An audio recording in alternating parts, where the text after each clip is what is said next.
आज हम पढ़ेंगे परमुटेशन और कॉम्बिनेशन का चैप्टर। परमुटेशन और कॉम्बिनेशन के चैप्टर में 3 फंडामेंटल चीज़ें हैं। अगर वो आपको क्लियर है तो इसके सारे क्वेश्चन आपके लिए पानी की तरह आसान हो जाएंगे। पहली चीज़ क्या है?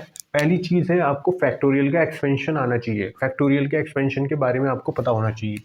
जैसे फॉर एग्जांपल फैक्टोरियल एन का एक्सपेंशन अगर आपको करना है तो फैक्टोरियल का एक्सपेंशन कैसे करते हैं हम कि अगर n का करना है तो n से शुरू करेंगे और मल्टीप्लाई करते चले जाएंगे 1 तक जाएंगे। तो इसका एक्सपेंशन आएगा n into n minus one into n minus two dot dot dot 1 तक जाएगा इसका एक्सपेंशन। ये हो गया फैक्टोरियल n का एक्सपेंशन। अगर मैं आपसे कहूँ कोई फैक्टोरियल है n माइनस आर, इसका एक्सपेंशन करिए, तो सिंपली क्या करना है, n माइनस आर से शुरू करेंगे और एक कम करते करते करते 1 तक पहुंच जाएंगे। तो ये होगा n minus r into n minus r minus one into n minus r minus two dot dot dot 1 तक चले जाएंगे। अगर आपको एक फैक्टोरियल को दूसरे फैक्टोरियल की फॉर्म में एक्सप्रेस करना हो तो कैसे करोगे? फॉर एग्जांपल अगर फैक्टोरियल n और फैक्टोरियल n माइनस टू का रिलेशन देखना हो तो आप कैसे निकालोगे? तो फैक्टोरियल n को कैसे लिख सकते हैं हम?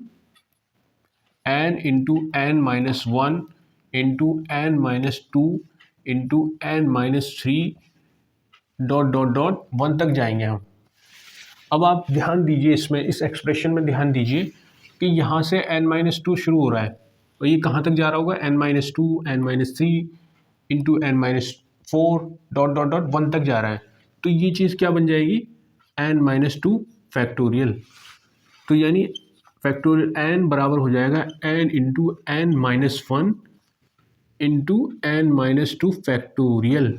यानी इस तरह से भी आपको आना चाहिए कि एक फैक्टोरियल के दूसरे फैक्टोरियल से रिलेशन कैसे एस्टेब्लिश करेंगे। अब अगर मैं आपसे कहूँ कि फैक्टोरियल n और फैक्टोरियल n माइनस आर के बीच में एक रिलेशन एस्टेब्लिश करिए, जहाँ पे n जाहिर सी बात है बड़ा नंबर है और r छोटा नंबर है, तो फैक्टोरियल n को आप कैसे लिख सकते हो? Factorial n is equal to होगा n into n minus one into n minus two dot dot dot, यहाँ कहीं क्योंकि n बड़ा नंबर है और r छोटा नंबर है तो यहाँ कहीं आ रहा होगा n माइनस आर, फिर into n minus r minus one dot dot dot dot 1 तक जा रहा होगा ये। अब अगर आप इसको ध्यान से देखें तो n माइनस आर से जो शुरू हो रहा है ये 1 तक जा रहा है, तो इस चीज़ को मैं क्या कह सकता हूँ? फैक्टोरियल n माइनस आर कह सकता हूँ। तो यानी factorial n is equal to हो जाएगा n into n minus one into n minus two dot dot dot, इससे पहले जो नंबर आ रहा होगा वो क्या होगा? n माइनस आर, एक कम होगा r से यानी प्लस वन होगा वो, n minus r minus one करेंगे तो माइनस माइनस प्लस हो जाएगा, उसके बाद into factorial n minus r. तो ये रिलेशन आ गया फैक्टोरियल n और फैक्टोरियल n माइनस आर में। इस तरह के रिलेशन आपको एस्टेब्लिश करने आने चाहिए। इस तरह के रिलेशन बहुत सारे क्वेश्चंस में यूज़ होते हैं और जो बेसिक फार्मूले डेवलप होंगे परमुटेशन के, उसमें ये रिलेशन इस्तेमाल होगा। एक क्वेश्चन फैक्टोरियल बेस्ड अक्सर पूछा जाता है कि किसी फैक्टोरियल में नंबर ऑफ ज़ीरोस पूछी जाती हैं या किसी प्राइम नंबर की मैक्सिमम पावर कितनी बनेगी, ये पूछा जाता है। तो उसके बारे में भी मैं ब्रीफली बता देता हूँ। एग्जाम्पल के तौर पे मैंने ले लिया फैक्टोरियल 100, तो आपसे सवाल ये पूछा जाएगा इसमें मैक्सिमम 3 की कितनी पावर बन सकती है। तो इसके लिए आपको एक ट्रिक बता रहा हूँ कैसे निकालोगे।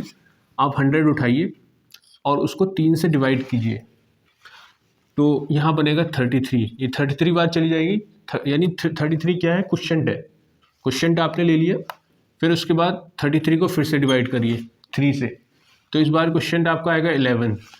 फिर इसको फिर से 3 से डिवाइड करिए, तो इस बार आएगा क्वोशिएंट आपका 3।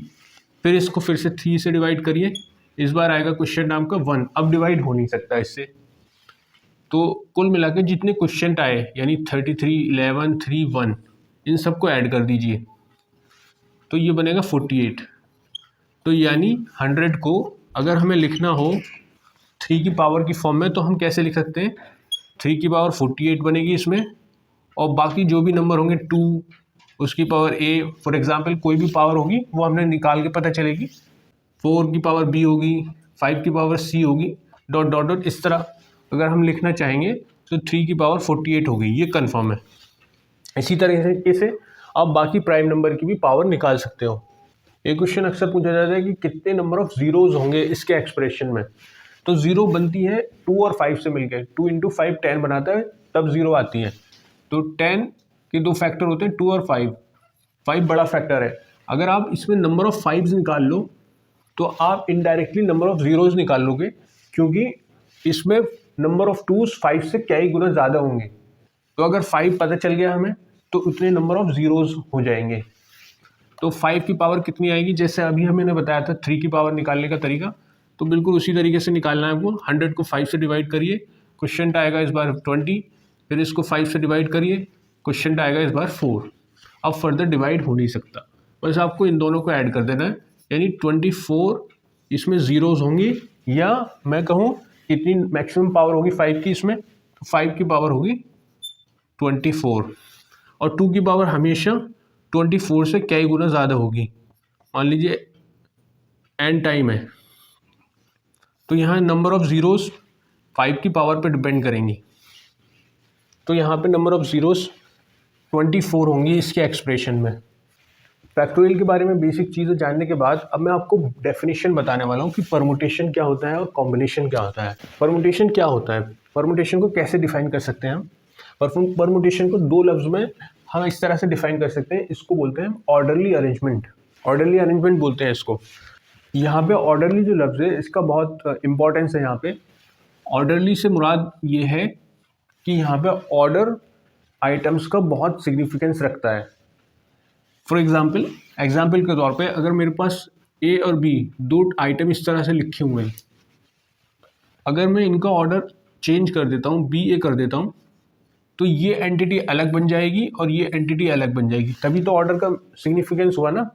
अगर मान लो ए बी से बी ए करने पे कोई चेंज नहीं हो रहा तो ऑर्डर का कोई वैल्यू नहीं है, ऑर्डर की कोई सिग्निफिकेंस नहीं है। तो यहाँ पे ऑर्डर से मुराद ये है कि अगर आप ऑर्डर चेंज करोगे तो दूसरी एंटिटी बन जाएगी। जैसे फॉर एग्जांपल 123 एक नंबर है, अगर मैं इनका ऑर्डर चेंज करूँ 3 2 1 कर दूँ या 2 3 1 कर दूँ, तो ये अलग अलग नंबर बन रहे हैं। तो यहाँ पे ऑर्डरली अरेंजमेंट से मुराद ये है कि अगर हम ऑर्डर में फेरबदल करेंगे तो ऑल टुगेदर हमें एक नई एंटिटी मिलेगी, वही एंटिटी नहीं रहेगी। अब हम समझते हैं कॉम्बिनेशन का मतलब क्या होता है। कॉम्बिनेशन को अगर एक लफ्ज़ में डिफाइन करना हो तो कॉम्बिनेशन को हम बोलते हैं सेलेक्शन। बस ये वर्ड्स आपके दिमाग में फिट हो जाने चाहिए।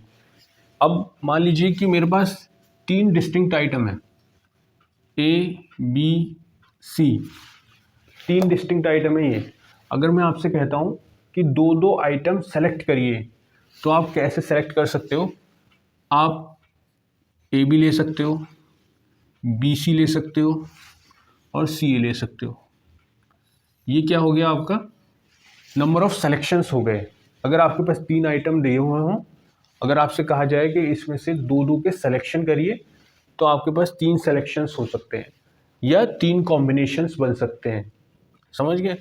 अब यहाँ पे ख़ास बात मैं आपको बताने जा रहा हूँ। अब अगर कोई बंदा ए बी ले रहा है, अगर उसने मान लीजिए बी ए भी तो ले सकता था, वो यहाँ सी बी भी ले सकता था, वो ए सी भी ले सकता था कोई, तो यहाँ पे कॉम्बिनेशन वही रहेगा।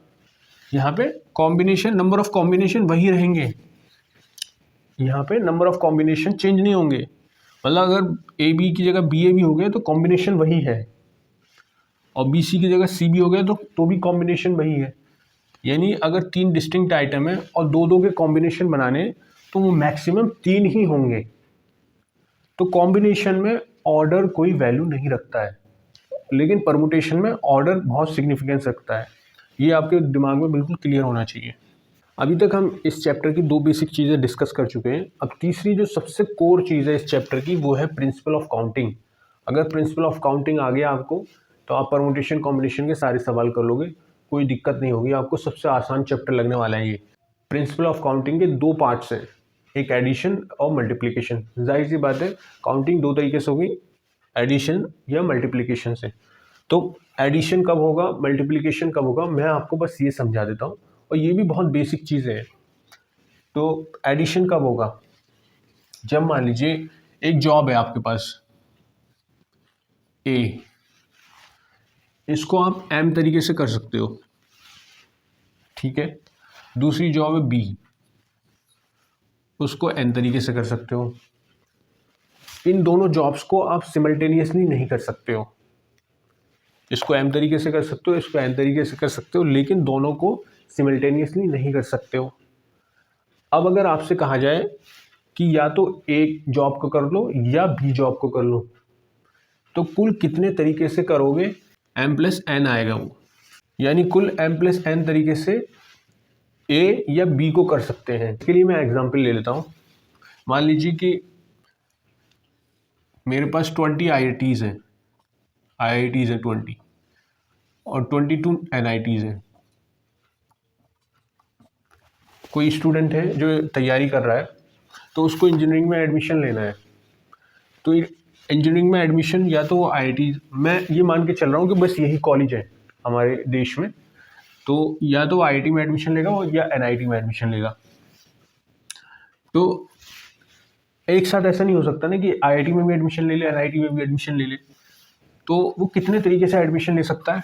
तो उसके पास तो 20 ये ऑप्शन है और 22 ये ऑप्शन है, यानी वो 42 तरीके से एडमिशन ले सकता है। एक दूसरा एग्जांपल ले लेता हूँ। मान लीजिए कि किसी स्कूल में एक क्लास में M बॉयज़ हैं, N गर्ल्स हैं। आप उस क्लास के टीचर हो और आपसे कहा जाए कि इस क्लास में एक मॉनिटर का सिलेक्शन करिए, तो आप क्या करोगे? या तो बॉयज़ में से एक को सिलेक्ट करोगे या गर्ल्स में से एक को सिलेक्ट करोगे। दो तो बनाओगे नहीं एक साथ। मॉनिटर, आपको कंडीशन ये दे रखी है कि एक ही स्टूडेंट मॉनिटर बनेगा क्लास में।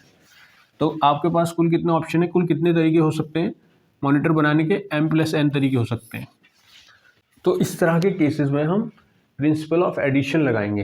दूसरा काउंटिंग का तरीका होता है मल्टीप्लिकेशन। तो अब प्रिंसिपल ऑफ मल्टीप्लिकेशन को समझ लेते हैं। मान लो कि कोई जॉब है आपके पास, एक जॉब है, उसके दो पार्ट्स हैं, पार्ट ए और पार्ट बी। अगर पार्ट ए को करने के कुल n तरीके हों और इन n तरीकों में से हर एक के लिए, यानी n तरीके हैं, हर एक के लिए पार्ट बी को करने के m तरीके हों, कुल ए को करने के कितने तरीके? n, इनमें से हर एक के लिए पार्ट बी को करने के m तरीके हों, तो टोटल नंबर ऑफ तरीके होंगे पूरी जॉब को करने के m। या तो आप ऐसा करिए कि m को जोड़ते चली जाइए n टाइम, क्योंकि टोटल n नंबर ऑफ तरीके हैं a को करने के, या एक के लिए m है तो टोटल n तरीकों के लिए ओवरऑल तरीके कितने हो जाएंगे?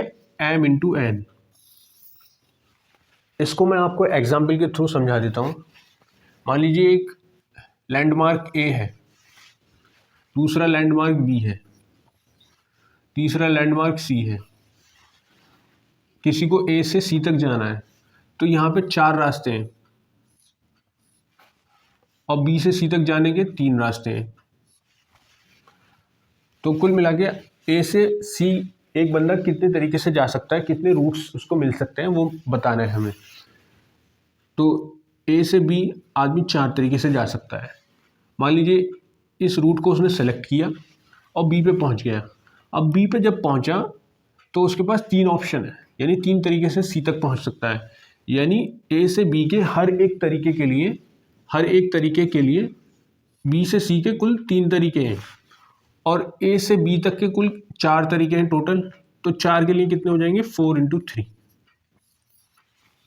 अगर आपसे मैं ये पूछूं कि C से अब A तक आने के कुल कितने तरीके होंगे, यानी पूरी राउंड ट्रिप के कुल कितने तरीके होंगे, तो मान लीजिए इस रूट को लिया उसने और इस रूट को ले लिया उसने और वो C तक पहुंच गया। तो अब वापस आने के उसके पास कुल कितने तरीके हैं? 3 C से B के लिए। हर रूट जो C से B है उसके लिए B से A के 4 तरीके हैं, यानी एक बार पहुंच के वापस आने के लिए उसके पास 12 तरीके हैं। तो 12 तरीके से वो C तक पहुंच सकता है।